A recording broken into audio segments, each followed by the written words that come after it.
Alright. 2 more sections and we're done with chapter 7. 7.4 is pretty short. I only did 1 through... Did I do just 1 through 12 or did I just only put... 1 through 12 is fine. This is terminology mostly. It's about going backwards. Because, like I said, the whole reason you can't divide by 0 is because you can't go backwards. These are about going backwards. When they tell you sign and they use the little -1 symbol, that does not mean to turn it upside down. You have conflicting terminology here. That is a huge deal. If you change math genres, like going from statistics to calculus to trig to geometry even, you will have stuff that looks exactly the same that means different stuff, because math people don't talk to each other either. They're very cliquish, as just like anybody else. So like on number 1, where it has sign, the little -1, parentheses, -√3/2, what they're asking you there is, at what angle is the sign a -√3/2?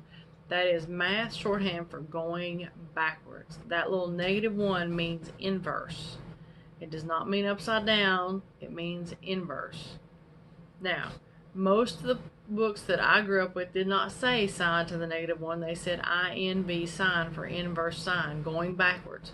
I changed all of my notes to inverse sign, because that way I don't have to worry about you guys looking at the calculator, seeing that little X to the -1 button, or looking on your phone and seeing that little X to the negative and thinking it means turn it upside down. I changed everything to INV. So number 1, I would write, and you would read, the inverse sign, which means at what angle is the sign -√3/2. So the easiest way to do these, especially right here, is on that unit circle. If they give you the sign, you start looking down the y coordinates on that circle and looking for the y coordinate that matches what you need. The other thing that I have ignored is I have ignored the domain restrictions. Math people like to be able to go somewhere and come straight back and know exactly where everybody's going, exactly what's going on. I know where I'm going, I know where I'm coming back to. Because of that, you have a domain restriction on your trig functions.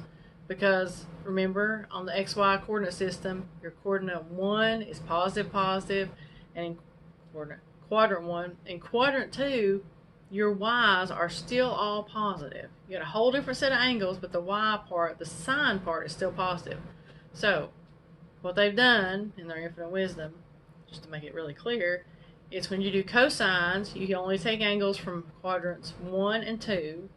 When you do sines, you only take angles from quadrants 1 and 4.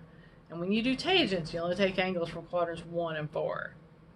That way, your positives all go to a certain place, your negatives all go to a certain place, but that combination is supposed to tell you what angle you're supposed to get. Make it simple. Pick the first one that comes up.